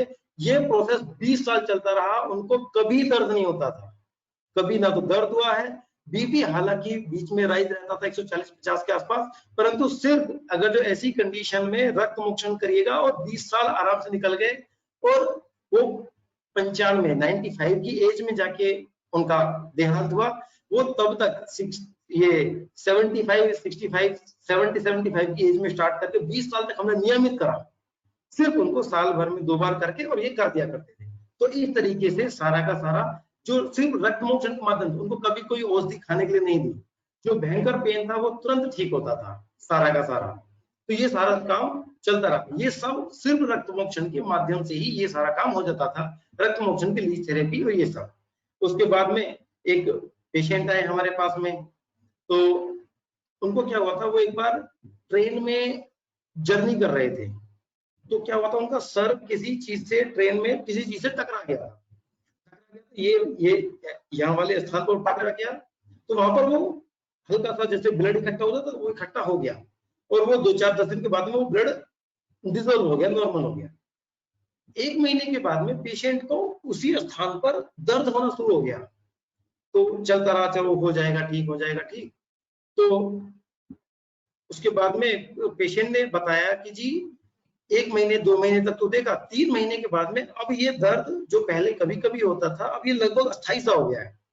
तो ये उन्होंने बोला कि भाई चलो ठीक है, उन्होंने किसी एक डॉक्टर को दिखाया, डॉक्टर ने बोला, उसने MRI निकाला, CT स्कैन निकाला, CT कुछ ऐसा करके सब निकाल के बोला कि नॉर्मल है, सब कुछ ठीक है, कोई दिक्कत नहीं है, आप ये दवाई खाइएगा और हो जाओगे ठीक। पेशेंट 1-2 महीने की दवाई उस एलोपैथिक डॉक्टर ने दिया, 1-2 महीने की दवाई खाई, वापस उसके पास पहुंचा कि डॉक्टर साहब ये तो दर्द बना हुआ है। तो पेशेंट ने बोला, उसके डॉक्टर ने बोला कि नहीं नहीं ऐसा कुछ नहीं है, रिपोर्ट में कुछ नहीं आया, आप ठीक है, कुछ ऐसे ही कुछ भी दवाई लिख के और दे दिया उनको।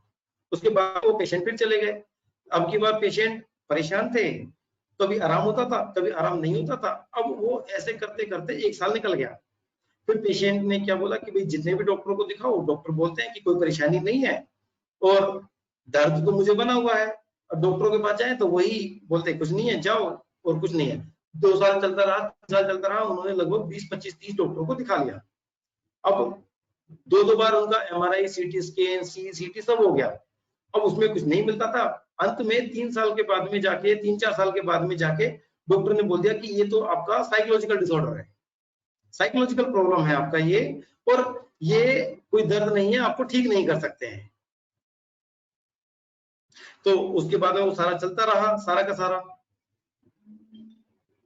तो अब उसके बाद में ये सब चलता रहा, तो उसके बाद में तो उसके वो जो पेशेंट को ये बोल दिया गया कि भैया आपको तो आपका वहम, जब पेशेंट को ये बोल दिया गया कि ये आपका वहम है, साइकोलॉजिकल डिसऑर्डर है, तो इस कंडीशन में सारा का सारा उसको पेशेंट ने इलाज कराना छोड़ दिया। तो पेशेंट को 1 साल हो गया, मतलब कई साल हो गए थे वो दर्द से पीड़ित था, परंतु डॉक्टर के पास जाए तो डॉक्टर उसको वापस पागल बोलना शुरू कर दिया था कि भैया आपका वहम है और ऐसा कुछ बीमारी नहीं है रिपोर्ट में। तो ऐसे ही कहीं से कुछ जानकारी मिला, वो हमारे पास आए तो उन्होंने बोला जी मुझे दर्द रहता है, सर में दर्द रहता है और मुझे ऐसा करना चाहिए, तो मुझे कुछ ठीक करिएगा कि क्या हो सकता है मेरा। तो हमने पूछा कि भाई ऐसा कैसे हो सकता है, कुछ कोई बीमारी है? कुछ बोला जी मुझे कुछ परेशानी नहीं रहा है। तो हमें पूछा कि ये दर्द क्या पूरे शरीर में? वो बोला कि जी नहीं, ये पूरे शरीर में नहीं है, एक स्थान पर है। तो कुछ स्थान पे, तो हमें लगा कि क्या कभी पूछा कि कभी कोई चोट लगा है? तो पेशेंट को क्या है ना, 6-7 साल के बाद में जाके कुछ याद यूजली बहुत मुश्किल से आता है, क्योंकि उसको ये मालूम था कि कोई बीमारी बन रहा है, उसको ये ध्यान नहीं था कि उसका सर एक बार ट्रेन में टकराया था और एक ब्लड इकट्ठा हुआ था, बाद में हालांकि डिसॉल्व हो गया था। तो उसने बोला, बहुत सारा दिमाग पे जोर डालने के बाद बोला कि जी हाँ जी, एक बार मेरा सर ट्रेन में टकराया था और उसके 1 महीने बाद से ऐसा हुआ था। तो हमने बोला कि ये क्या ये वही स्थान है जहां पर वो टकराया था? तो बोले हाँ जी ये वही स्थान है। तो हमने क्या करा, उसको 2 या 4 लीच लगाया था उस वक्त में, 4 लीच लगा के और उसको भेज दिया जाइएगा। उसके बाद में जैसे ही पेशेंट घर गया, 2 दिन हुआ, 4 दिन हुआ, 6 दिन हुआ, 8 दिन हुआ, 10 दिन बाद, 15 दिन के बाद में पेशेंट कॉल आया कि सर वो जो 15 दिन हो गए हैं अभी तक मुझे दर्द नहीं हुआ। तो हमने बोला कि चलो ठीक है, कभी अभी आप यही करो, खाने के लिए कोई दवाई नहीं दिया, सिर्फ उसको लीज थेरेपी करके और छोड़ दिया था सिर्फ उसको। पेशेंट को बोला कि आप जब भी आप उसको जब 15 दिन बाद आए कि सर मुझे अब कोई परेशानी नहीं है और ठीक है। तो उसके बाद में 1 महीने के बाद फिर उसका कॉल आया कि जी मुझे अभी तक भी कोई दर्द नहीं हुआ है। और उसके बाद में फिर उसका 2 महीने बाद, 3 महीने बाद कॉल आता रहा, 2-3-4 बार कॉल आया, बोला जी मुझे आज तक उसके बाद दर्द ही नहीं हुआ है। तो मात्र उस 6-7-8 साल पुराने दर्द को मात्र 4 लीच लगाया हमने और 1 बार ब्लड निकाला, 1 बार रक्तमोक्षण करा और मात्र 1 बार रक्तमोक्षण के दम पर ही उसका दर्द हमेशा के लिए खत्म हो गया।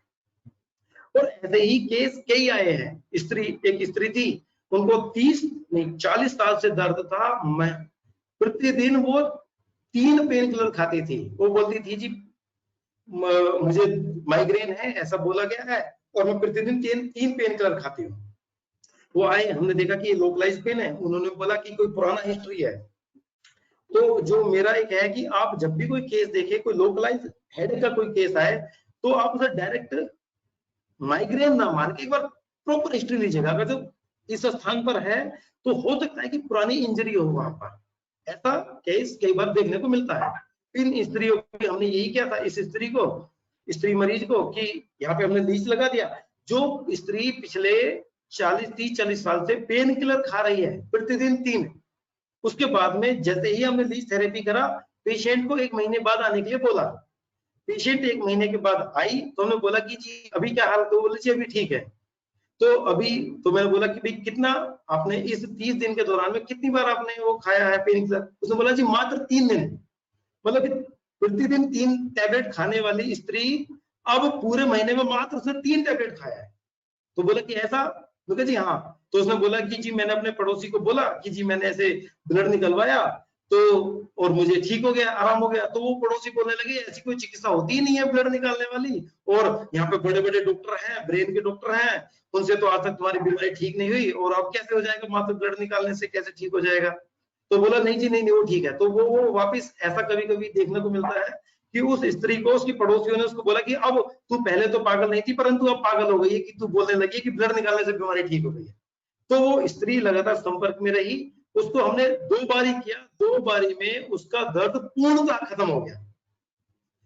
परहेज थोड़ा सा बताया, औषधि के रूप में उसको मात्र अभिपत्ति का चूर्ण दिया था घी के साथ खाने के लिए, और उसी के दम पर ही वो सारा का सारा जो उसका हेडेक था वो ठीक हो गया। अब वो माइग्रेन था, क्या था, नहीं था, परंतु हमने एक रक्त मोक्षण किया और सिर्फ उसको अभिपत्ति का चूर्ण से घी के साथ मिला के विरेचन कराया, उतने में काम हो गया। उसके बाद से आज तक उस स्त्री को दर्द नहीं हुआ है। वो हमें देखते ही पता लग गया था कि हाँ ये बात पित्त प्रधान दर्द है, तो मात्र उसी से ही रक्त मोक्षण से सारा काम हो गया। ये सारा का सारा एक ऐसे ही स्त्री थी, वो किचन में काम कर रही थी, तो फिर ये हो गया कि भाई वो जैसे उठी तो उनको सेंस लग गया था यहाँ पे। वो स्त्री 7 या 8 साल तक जूझती रही, सारा जांच कराया, सब कुछ कराया, कुछ नहीं हुआ। अंत में वो हमारे पास किसी माध्यम से पहुंचा, पेशेंट को हमने देखा कि हाँ ये वही केस हो सकता है, तो हमें लगा कि हाँ ये वही लोकलाइज है। वहां पे हमने 4 लीच लगाया था। आज उस स्त्री को 6 या 7 साल हो गए हैं, आज तक उस स्त्री को दोबारा दर्द नहीं हुआ है। सिर्फ मात्र उसी को करने से सारा का सारा काम लीच थेरेपी रक्त मोक्षण के दम पर ही सारा काम हो गया, सारा का सारा। तो ये सारा का सारा ऐसे ही है। एक लेडीज थी, पानीपत की रहने वाली थी। तो क्या हुआ था, उनके हस्बैंड उनको लेकर आए, उनका हाल ही में नया नया शादी हुआ था, 2 महीने पहले ही। तो उसके बाद में वो पेशेंट को पानीपत से लेकर आए, वो बोले जी ये वो पेशेंट ने बताया, लेडीज पेशेंट ने बताया कि जी मुझे 6 महीने हो गए हैं, मेरा एडी का दर्द नहीं ठीक हो रहा है, और मुझे चलने में, सुबह में चलने में दिक्कत होती है। इसको देखा तो वो प्लांटर फेशियाइटिस बोला था, ऐसा डॉक्टर ने। तो हमारे हिसाब से वो था ठीक है, हाँ वातकंठा क्या है, वो तो पित्त प्रधान है ये सारा का सारा। उसके बाद में सारा का सारा ये चलता रहा। उसके बाद में पेशेंट, हमने बोला कि भाई आपका इलाज क्या हुआ है, तो बोले जी एक यहाँ पे आयुर्वेदिक का हॉस्पिटल है यहाँ पे दिल्ली में, वहां पर हम एक बार 7 दिन के लिए और एक बार 21 दिन के लिए 2 बार एडमिट हो चुके हैं, और सिर्फ इसी एडी के हील पेन के लिए हम 2 बार एडमिट हो चुके हैं, और इधर उधर एलोपैथिक आयुर्वेदिक सब हो चुका है। जब हम एलोपैथिक वाले हॉस्पिटल के बाद में आयुर्वेदिक हॉस्पिटल पहुंचे और 21 दिन तक एडमिट रहे, तो 2-4 दिन आराम रहा, परंतु फिर दोबारा ऐसे हो गए। अब चलते हुए लगभग 1.5-2 महीने हो गए थे। बोले जी पिछले हमें ये सारी 1.5-2 महीने तो हमें आयुर्वेदिक हॉस्पिटल से छुट्टी होके हो गया है। 21 दिन हॉस्पिटल में थे, उससे पहले 7 दिन हॉस्पिटल में थे, उसी में उससे पहले एलोपैथिक इलाज करा रहे हैं। तो पिछले 6-7 महीने से वो एलोपैथिक इलाज करा रहे हैं, हील पेन का, वातकंठक का। तो उसके बाद मैंने बोला कि भाई चलो अभी आप दिखाइए। उसको बोला कि कोई और परेशानी नहीं है, बस पैर रखते ही होता है। तो पेशेंट की उम्र शायद 20-22 रही होगी अभी। तो हमने बोला कि ऐसे ऐसे एक चिकित्सा है, हम उसको करते हैं। तो पेशेंट पहले तैयार नहीं हुई, परंतु वो बहुत ज्यादा झेल चुकी थी, बहुत सारी करने के बाद में वो पेशेंट तैयार हो गई उसके पति के समझाने के बाद में। उसके बाद में समझाने के बाद में उसको हमने सिर्फ मात्र प्रच्छन किया, प्रच्छन करके मुश्किल से 10 ml ब्लड निकला होगा। एडी के पीछे की साइड से प्रच्छन किया, जहाँ पे वो एक्लिस टेंडन होके नीचे सोल में जाता है, जैसे ये है, ये एडी है और ये पूरा पैर है, तो यहाँ पर हमने किया था एक्लिस टेंडन में।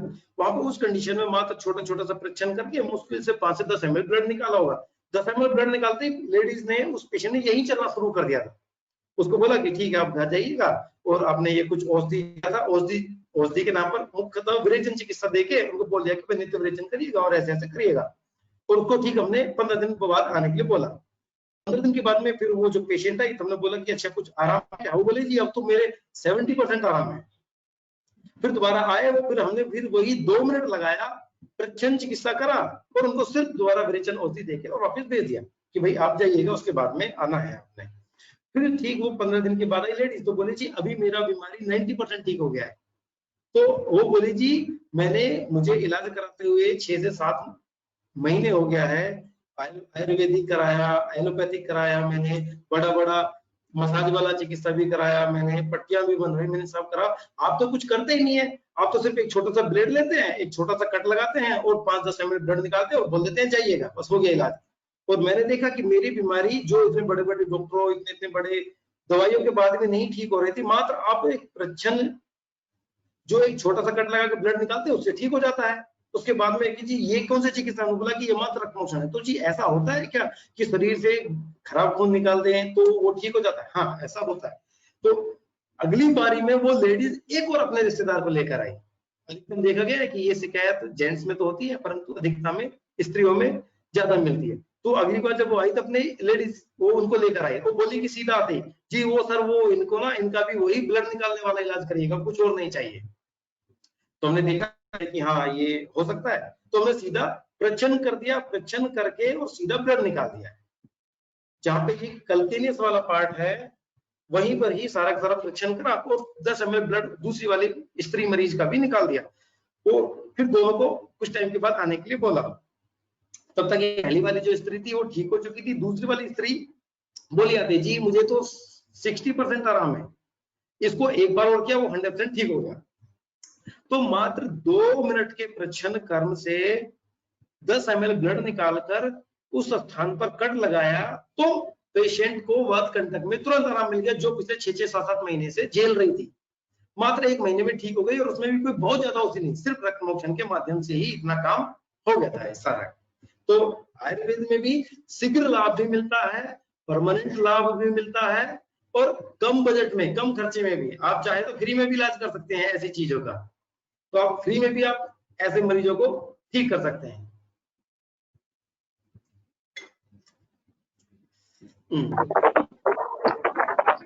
कुछ पेशेंट है वो कुछ क्वेश्चन है कि एक बात देख लेते हैं क्या है, कुछ क्वेश्चंस हैं। तो इसमें आया था जैसे कि हाँ अब ये था कि भाई जैसे ये बोला था कि भाई जितने भी पेशेंट थे सciatica के तो उसमें कैसे करना है, कहाँ पर करना है ये हमें। तो जैसे कि चरक जी ने भी बोला है कि गोल्फ और कंट्रा के मध्य में, आपको मैं लोकेशन अपने ही पैर में दिखाता हूँ, ये बाई साइड में गोल्फ और कंट्रा होती है। ये जो जहाँ पे नी जॉइंट होता है, मतलब कि जो एंकल जॉइंट है और पीछे जो एक्लिस टेंडन होता है उसके बीच में से आपने वेन पंक्चर करना होता है। तो वहां पर आप वेन पंक्चर करेंगे। अच्छा अग्निकर्म भी जब इस चिकित्सा को लेकर अग्निकर्म भी बोला है तो वो अग्निकर्म भी एक्चुअल में यहीं पे करना होता है। तो जैसे ही वो गुल्फ और कंट्रा के बीच में वो श्रवमोक्षण करते हैं तो तुरंत पेशेंट को आराम मिलता है। तो उसके स्थान ये है।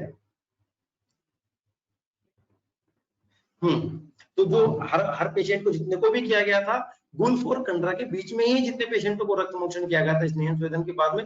परंतु कई बार क्या होता है जो पेशेंट स्थूल होते हैं, तो जो पेशेंट स्थूल होते हैं उनमें कई बार गुल्फ और कंट्रा के बीच में नहीं मिलता है। तो उस कंडीशन में जो पंजे के ऊपर जो प्रोमिनेंट होते हैं ये सारी की सारी चीजें, तो जो प्रोमिनेंट वेन्स होती हैं उनमें हम श्रवमोक्षण कर सकते हैं, ये भी एक स्थान होता है। अच्छा मैं आपको एक चीज बताता हूँ कि श्रवमोक्षण का स्थान चरक जी सूत्र जी ने बहुत सारे स्थान बताए हैं।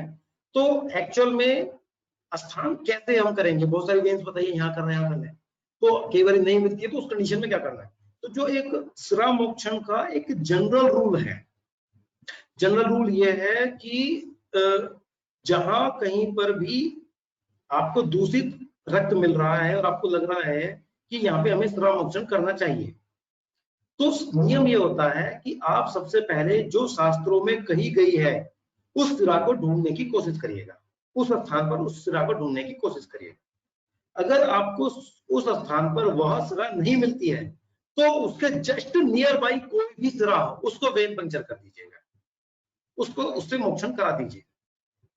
तीसरा नियम ये होता है अगर जो उसमें भी स्थूल पेशेंटों में कई बार ऐसा होता है, अगर जो उसमें भी कराना संभव ना हो तो उस सिरा से जो कनेक्टिंग है वेन्स जो नीचे या ऊपर जहां कहीं भी जा रही है उस कनेक्टिंग से करिएगा।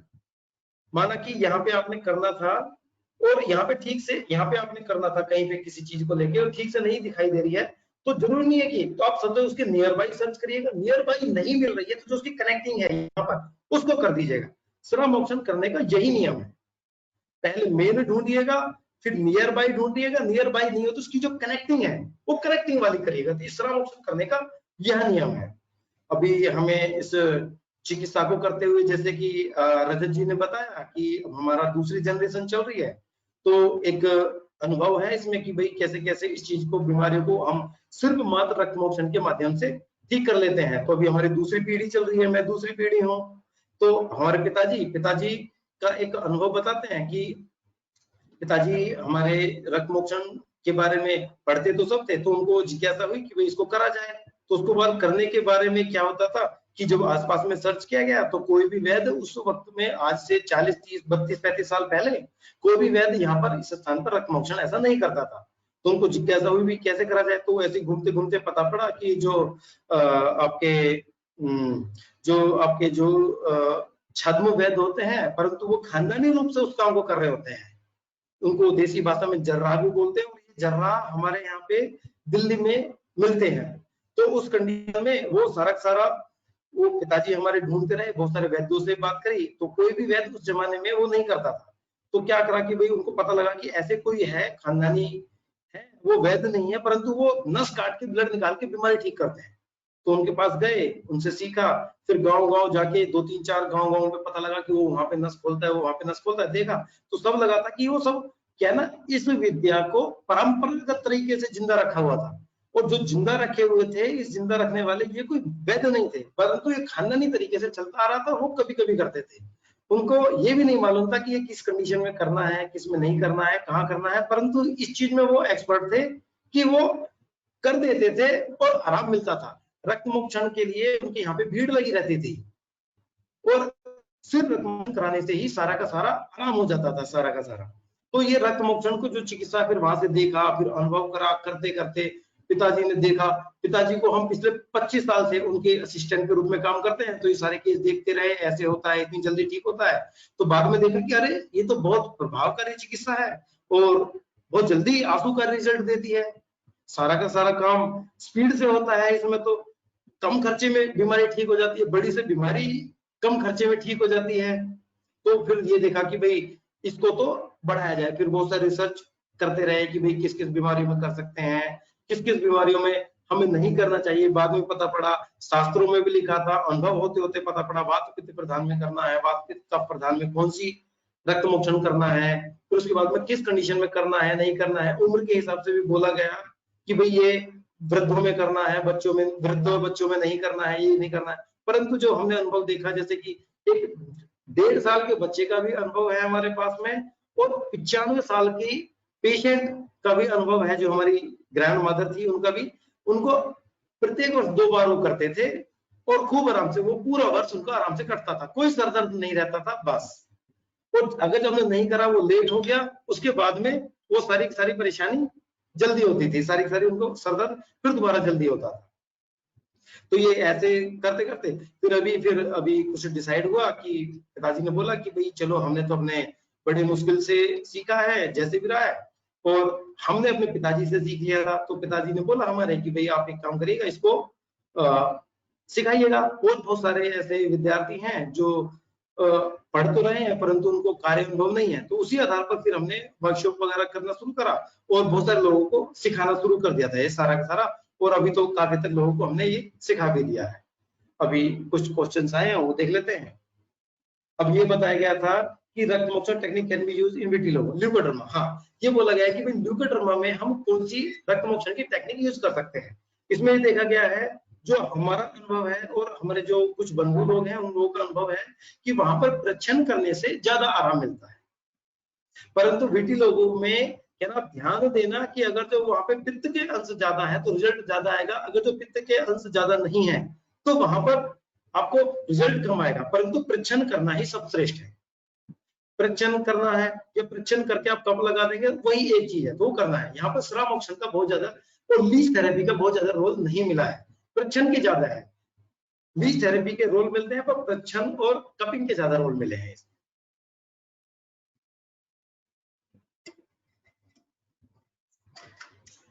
विटिलिगो का हो गया इसमें। इसके अलावा अब कुछ क्वेश्चंस आए हैं। हाँ, ये था निडिल नंबर 4 श्राव्याध। हाँ, ये है कि श्राव्याध जब करते हैं, कौन सा हमें एक निडिल करना चाहिए।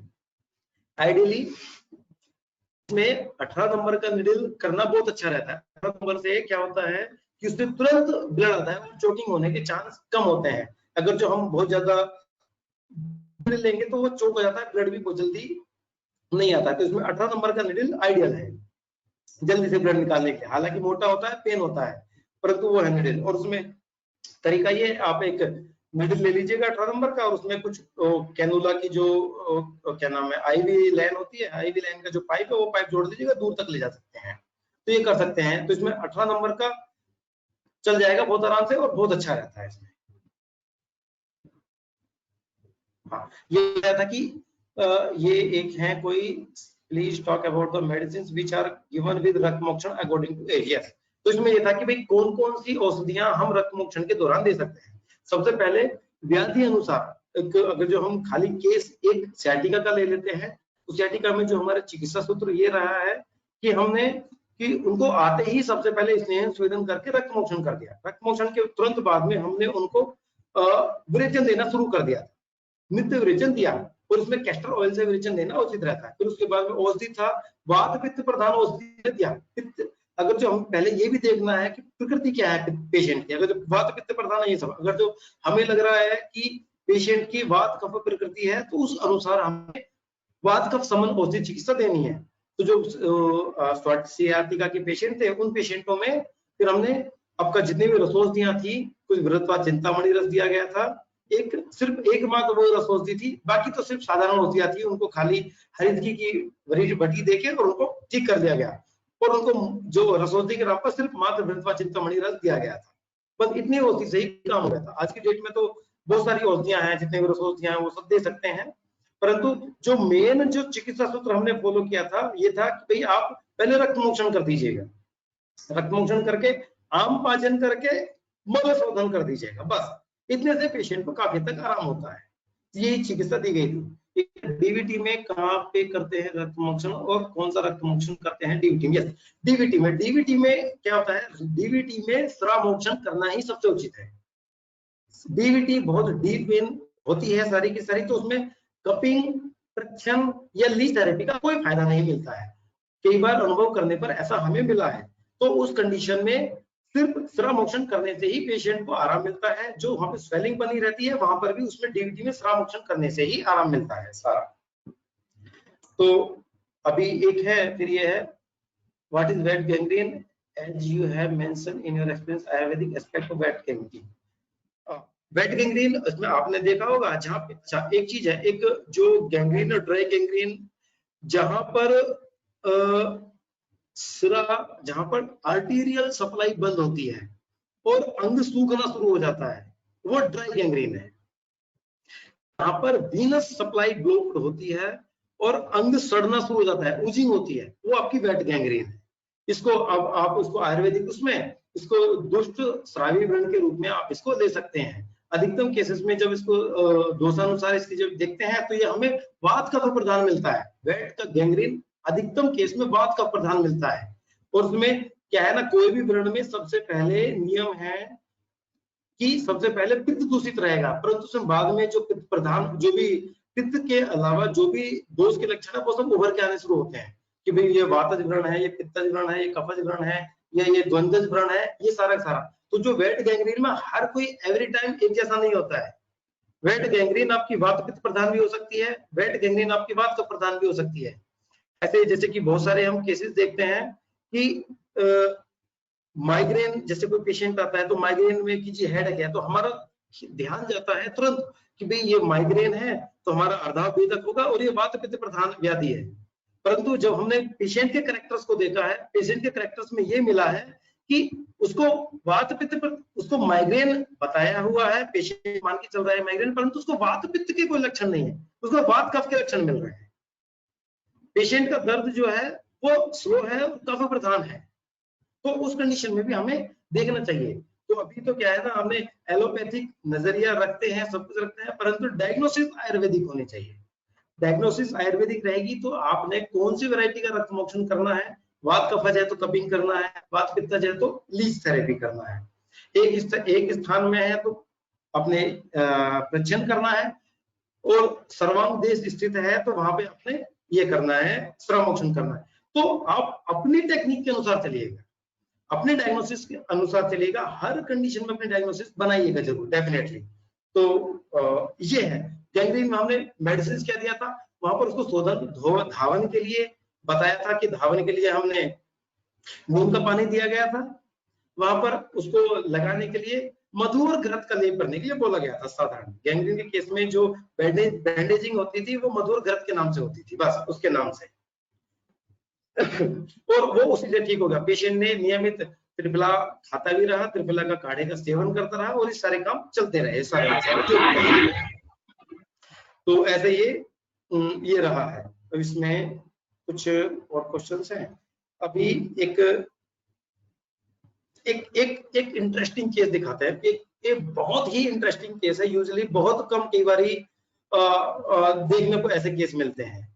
तो उस कंडीशन में क्या हुआ था कि वो एक बच्चा था छोटा, सुशील नाम का बच्चा था, शायद छोटा बच्चा था, लगभग 8 या 10 साल का रहा होगा। 10 साल का बच्चा, वो बिहार के किसी डिस्ट्रिक्ट का रहने वाला था। उसके जो चाचा थे वो हमारे पास लेकर आए, तो उसके पूरे शरीर पे फोड़े हो रखे थे। मतलब ये बहुत इंटरेस्टिंग केस है, सुनना चाहिए हमें बहुत ध्यान से।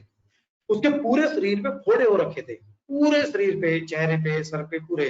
और उनसे हमेशा यूजिंग रहती थी उसके, और ऊजिंग रहती थी तो मक्खियां आके बैठती थी। तो उसकी वजह से, ऊजिंग होने की वजह से, पूरे शरीर पे फोड़ा होने की वजह से, ऊजिंग होने की वजह से उसको स्कूल से निकाल दिया गया था, क्योंकि और बच्चों को तकलीफ होती थी, उसको निकाल दिया गया था। उस बच्चे की पढ़ाई भी छूट गई थी। उम्र उसकी 8-10 साल थी। तो वो बच्चा हमारे पास आया, तो उनसे जब पूछा कि भाई ये क्या है, तो बोला जी अभी 8-10 साल हो गया है और ये बीमारी एज इट इज बना हुआ है, और ये हम कहीं पर भी दिखा लें, किसी को भी दिखा लें, तो वो ठीक नहीं होता है। वो सब एंटीबायोटिक कुछ टाइम तक चलाते हैं परंतु ठीक नहीं होता है। तो उसको पूछा कि भाई ऐसा कुछ क्या, तो हमने पूछा कि ये कब से है, उसको बोला कि जी जन्म से है। तो फिर ख्याल आया कि अगर जो कोई चीज जन्म से है तो इसका मतलब वो अगर कोई बीमारी जन्म से है तो उसका मतलब उसके गर्भ के दौरान ही कुछ ना कुछ गड़बड़ हुआ है। तो हमने पूछा उसकी माँ को कोई बीमारी थी, वो बोला जी माँ को तो कोई बीमारी नहीं थी। तो फिर वो बोला कि कोई ऐसा तकलीफ रहा हो, तो बोला जी ऐसा कुछ नहीं था। फिर उसने बोला अचानक चौंक के कि जी हाँ मुझे एक याद है, इसकी माँ ने गर्भ गिराने की दवाई खाई थी। जब ये पेट में था तो गर्भ गिराने की दवाई खाई थी, और गर्भ तो नहीं गिरा था परंतु ये बच्चा पैदा हुआ, पर जैसे ही पैदा हुआ कुछ टाइम के बाद में इसके शरीर पे फोड़े फुंसी होना शुरू हो गए थे। तो तब ध्यान में आया कि हाँ ये उसी दवाई का इफेक्ट है। बच्चा, ये गर्भ कमजोर था, ये सहन नहीं कर पाया, जबकि माँ स्ट्रॉन्ग थी, तो माँ सहन कर गई उस दवाई के इफेक्ट को। जिस काम के लिए दिया गया था उस काम को हुआ नहीं, और वो उसका असर उस बच्चे के ऊपर आ गया था सारा का सारा। तो फिर हाँ तब यह लगा कि हाँ ये उस औषधि का ही है। तो फिर हमें लगा कि भाई चलो ठीक है ये होती। तो उस कंडीशन में हमने क्या करा, तो कुछ औषधियां दी, उसको बोला कि भाई चलो आप 4 दिन के बाद, 4-5 दिन के बाद आइएगा, और जो लीज थेरेपी होती है ऐसा लगाने के लिए, मंगाने के लिए, मतलब करने के लिए बोला उनको। तो पेशेंट बोले जी चलो ठीक है हम वो करा लेंगे। उसके बाद से फिर हमने हमारे उस एक्चुअली क्या है ना, लीज दौरान हमारे पास खत्म थी, तो उसको बोला कि आप लेकर आओ। तो बिहार से ही जाके वो लीच भी लेकर आए हमारे पास नोएडा में। यहाँ पर वो लीच हमने लगाई, धीरे धीरे चिकित्सा उसकी लीच लगाई, इसको शायद 10-12-15 लीच लगाई थी हमने। वो 10 साल का बच्चा था, 15 लीच लगाई थी हमने पूरे शरीर से, जहां जहां मेन फोड़े थे। उसके बाद से उसको वो फोड़े डाउन हो गए। फिर 2 बार 3 बार 4 बार ऐसे किया, तो अंत में क्या हुआ कि पूरे शरीर के फोड़े फुंसी खत्म हो गए और यहाँ पर आ गए। सर पे फोड़े फुंसी निकलना शुरू हो गए और सर के नीचे सारे ठीक हो गए। जो 8-10 साल से पूरे शरीर में निकलते थे वो सर में नहीं निकलते थे। अब क्या हो गया कि औषधि चिकित्सा चलते चलते वो यहाँ पे निकलने से हो गया, पूरे शरीर ही खत्म हो गया। इसका मतलब जितना भी दोष था वो एक जगह पे एकत्रित हो। उस कंडीशन में फिर हमने अब सारी की सारी 8-10 लीच हमने यहाँ पर सर पे लगा दी। उसके बाद में लीच द्वारा यहाँ से रक्त निकालने के बाद में उस बच्चे के 10-12 दिन 15 दिन लगा मुश्किल से, और वो यहाँ से जो सर के जो थे वो भी ठीक हो गए सारे के सारे। वो दिन हो गया, और आज उस विषय को लेकर शायद 12 या 15 साल हो गए हैं। तो 15 साल से उस बच्चे को आज तक कोई नहीं हुआ है।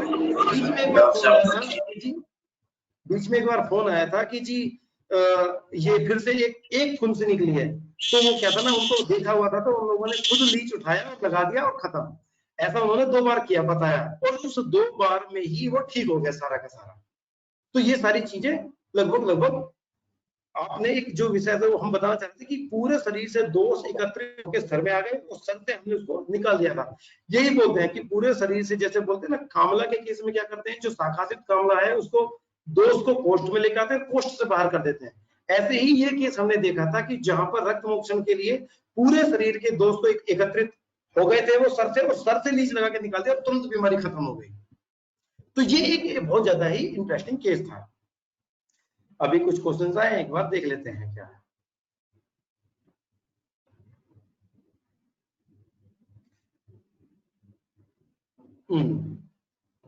ये तो सब अभी तो कुछ जो भी है वो थोड़ा थोड़ा डिस्कशन हो गया था, तो अभी थोड़ा सा क्लोजिंग का टाइम भी है। अभी कोई किसी का कोई क्वेश्चन रहेगा तो अभी ये आएगा, वीडियो बाद में आएगा, तो जैसे भी रहेगा रिकॉर्डेड है, कुछ क्वेश्चंस रहेगा तो कमेंट्स में आके उसका कुछ डालेंगे। और उसके अतिरिक्त कोई भी क्वेश्चंस अभी किसी ने पूछना है तो एक बार आप पूछ सकते हैं। Hello hello hello. हाँ जी सर। सर मैं ये कह रहा था कि अभी क्लोजिंग टाइम हो चुका है अपना।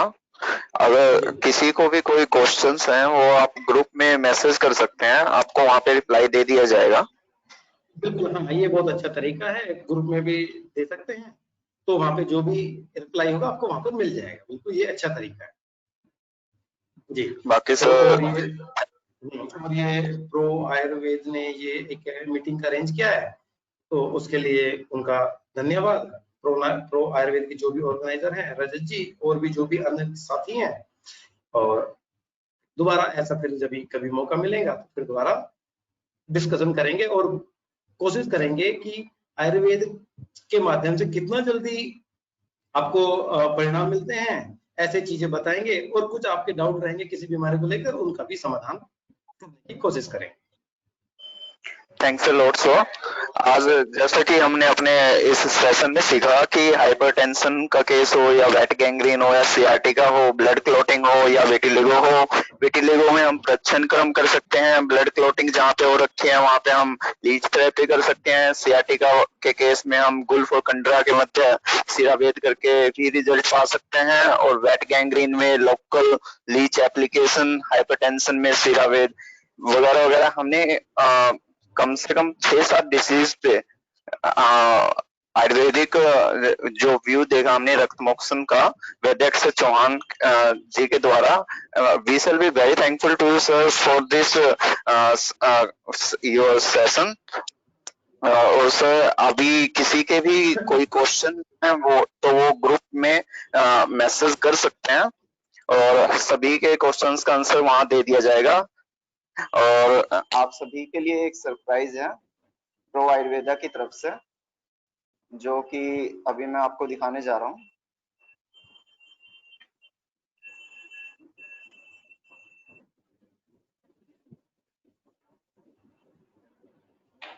अब जो हमारा सेकंड वेबिनार है उसके स्पीकर हमारे वैद्य सचिन कुमार जिंतुरे जी हैं, जो नांदेड़ से महाराष्ट्र से हैं, और उनका जो टॉपिक है वो हेयर्स पे होगा।